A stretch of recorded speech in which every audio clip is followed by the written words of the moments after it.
Lancement des activités de la société DS Tech Pro. Vous venez donc d'écouter le président directeur général de la dite société, Magoula Saman Atana. Restons dans le registre social, sport et handicap.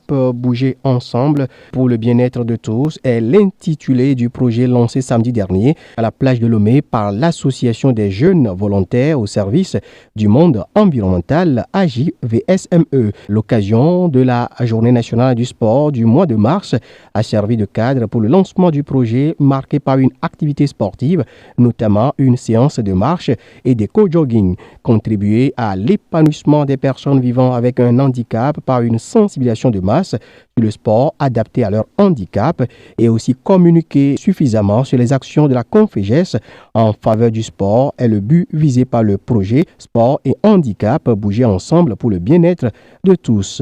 Le directeur exécutif de l'Association des jeunes volontaires au service du monde environnemental, Ambroise Elom Baïta, au micro RCJ. Le projet Sport et Handicap, bouger ensemble pour le bien-être de tous, a commencé aujourd'hui effectivement. Cette matinée, nous avions fait la marche, nous avons fait un peu de jogging, nous avions ramassé les déchets plastiques sur la plage également. Nous invitons les gens à participer à la Journée nationale du sport et à participer à notre projet pour bénéficier des enjeux du sport. Aujourd'hui, quand nous faisons le sport, nous permettons à nos articulations d'être encore plus mobiles. Nous permettons à notre sang de circuler librement dans les veines parce que quand nous faisons le sport, nous brûlons les graisses et nous rendons nos articulations plus souples. Ce n'est pas une reconversion, mais une activité qui nous amène à nous approcher plus des personnes handicapées. C'est la première journée. Cette journée nous permet de sensibiliser aussi et les personnes handicapées et les non-handicapés, mais c'est plus les non-handicapés parce que quand nous remettons les prospectus et autres, c'est pour le mettre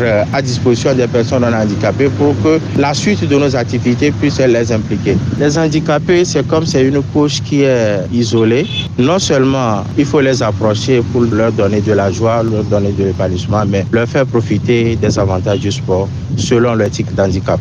Les 2 dernières activités se feront dans le mois d'avril. Ça serait d'abord de rencontrer les personnes qui forment les personnes en situation de handicap et maintenant les personnes qui vivent avec un handicap. Nous allons les rencontrer, les sensibiliser, de faire aussi des mouvements et après nous ferons aussi des mouvements avec eux ensemble pour qu'ils puissent savoir quel type de sport adapté pratiquer. L'Association des jeunes volontaires au service du monde environnemental intervient dans d'autres domaines que nous précise ici son directeur exécutif Ambroise Elom Baïta que nous retrouvons. Nous faisons des campagnes de reboisement, des campagnes d'enlèvement des ordures, nous faisons des actions d'assainissement, nous organisons des concours de poésie et de danse sur les thématiques au assainissement et environnement. Nous donnons des formations et nous accompagnons les jeunes aussi dans l'entrepreneuriat agricole, les élevages et autres. Voilà. Les 5 dernières années, nous avions travaillé jusqu'à Dapaon, nous avions travaillé à Djarkonga dans la plaine de Meaux où nous avions reboisé plus de 4500 hectares de zones d'aménagement agricole planifiées avec la BOAD et l'État togolais. Ambroise Elom Baïta, directeur exécutif de l'Association des jeunes volontaires au service du monde environnemental. Chapitre sport pour clore la page nationale, une quarantaine de